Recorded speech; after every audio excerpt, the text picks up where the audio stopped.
Friends, మీరు చూస్తున్నారు Bharat హ్యాష్‌ట్యాగ్స్ YouTube channel. Friends, ఈ వీడియోలో టాపిక్ మనసుని ఎలా గమనించాలి, మంచి ఆలోచనలు ఎలా పెంచాలి. ఫ్రెండ్స్, వీడియో స్టార్ట్ చేసే ముందు మీకు ఒక చిన్న రిక్వెస్ట్. మీరు మా ఛానల్ని ఫస్ట్ టైం విజిట్ చేస్తున్నట్లయితే ఎర్రటి కలర్లో ఉన్న సబ్స్క్రైబ్ బటన్ మీద ట్యాప్ చేసి పక్కనే ఉన్న బెల్ ఐకాన్ మీద ట్యాప్ చేయండి. మీరు సబ్స్క్రైబ్ చేసి బెల్ ఐకాన్ మీద ట్యాప్ చేయడం ద్వారా మేము ఏ వీడియో పెట్టినా ఫస్ట్ మీరే చూడగలరు. ఫ్రెండ్స్, అలాగే మీకు వీడియో నచ్చితే లైక్ చేసి కామెంట్ చేసి మీ ఫ్యామిలీ అలాగే మీ ఫ్రెండ్స్ అందరికీ ఈ వీడియోని షేర్ చేసి సపోర్ట్ చేయండి. మీరు సపోర్ట్ చేయడం ద్వారా ఇంకా మరెన్నో వీడియోస్ని మీ ముందుకు తీసుకురాగలను. ఫ్రెండ్స్, ఇంక లేట్ చేయకుండా వీడియో స్టార్ట్ చేసేద్దాం. Get ready. టాపిక్ని మరొకసారి గుర్తు చేస్తాను. మనసుని ఎలా గమనించాలి, మంచి ఆలోచనలు ఎలా పెంచాలి. సర్వకాల సర్వావస్థలలోనూ సావధానంగా అంటే మేలుకొన్న మనసుతో మసులుకోవాలి.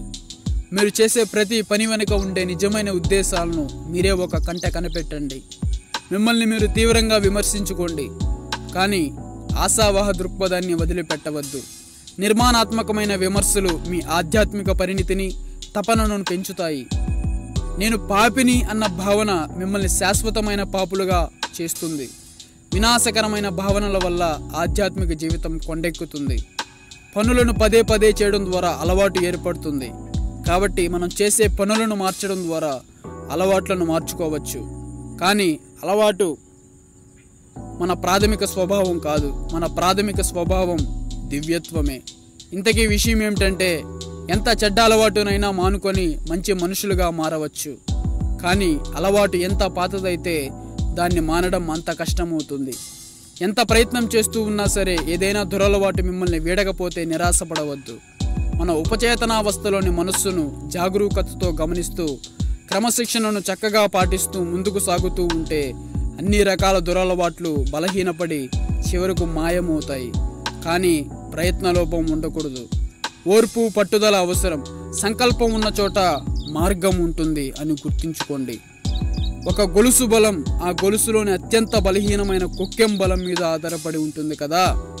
అలాగే బలహీనమైన క్షణాలలో మన ప్రవర్తన చెడ్డవారి సాంగత్యాన్ని ఏమాత్రం తట్టుకోగలమో నిర్ణయిస్తుంది. కాబట్టి మనం జాగ్రత్త తీసుకుంటూ వీలైనంత వరకు చెడ్డవారి ప్రభావం నుంచి బయటపడాలి. మనలో ఉండే బలహీనతలను సరైన ఆలోచన సరళితోనూ, సద్వర్తనతోనూ, స్వయం విశ్లేషణతోనూ, ప్రార్థనాదులతోనూ దూరం చేసుకోవాలి. మనం సావధానంగా ఉంటూ నిజాయితీగా ఆధ్యాత్మికతను కోరుకుంటే మన మనసులో వచ్చే ప్రతి చిన్న స్పందనను, ఆలోచనను గమనించగలుగుతాం. కానీ సాధారణంగా మనం మందకొడిగా జీవిస్తూ తీసుకోవాల్సిన జాగ్రత్తలను తీసుకోకుండా రోజులు గడిపేస్తూ ఉంటాం. మనస్సు అనే రథం మనల్ని గోతిలోకి దించినప్పుడే మేలుకుంటాం. ఆ గోతికి దారితీస్తున్న ప్రయాణాన్ని మనం గమనించాం. ఎందుకంటే మనకు నిర్లక్ష్యం ఎక్కువ. ఆధ్యాత్మికత కోసం మనం చేసే ప్రయత్నాలు ఎప్పుడూ అరకొరగానే ఉంటాయి. కాబట్టి పగ్గాలను గట్టిగా పట్టుకోండి. ఈ ఆధ్యాత్మిక ప్రయాణంలో జరిగే ప్రమాదాలన్నీ మన అజాగ్రత్త వల్లే జరుగుతాయి. కాబట్టి సురక్షితంగా పయనం సాగేందుకు కావలసిన అన్ని జాగ్రత్తలు తీసుకోండి. మీ మనస్సును ఒక్క నిమిషం కూడా మీ పహరాలో నుంచి తప్పుకోనివ్వకండి. ఏ మార్గాన్ని అనుసరించే సాధకులకైనా ఈ నియమావళి వర్తిస్తుంది. మన చుట్టూ ఉన్న వాతావరణం పట్ల అసంతృప్తి చెంది విచారిస్తూ కూర్చోవడం వల్ల ఏమీ ప్రయోజనం లేదు. ఈ ప్రపంచం మీకోసం మారదు. మీ ఆధ్యాత్మికత పురోగతి కోసం మీరే మారాలి. మీ వ్యక్తిగత స్వభావాన్ని పరమ సత్యంతో అనుసంధానం చేసి సామరస్యాన్ని సాధించాలి.